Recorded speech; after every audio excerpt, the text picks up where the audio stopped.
Want to make it easier for people to contact you on WhatsApp through Instagram stories?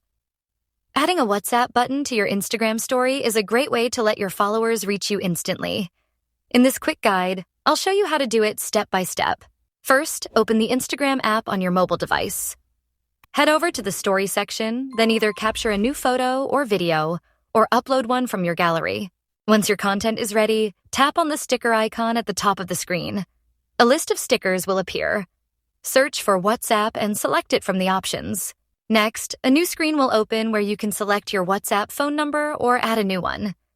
Make sure your number is registered with WhatsApp Business, as this feature is not available for personal accounts.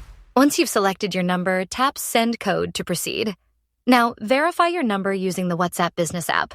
After verification, the WhatsApp button will be added to your Instagram story.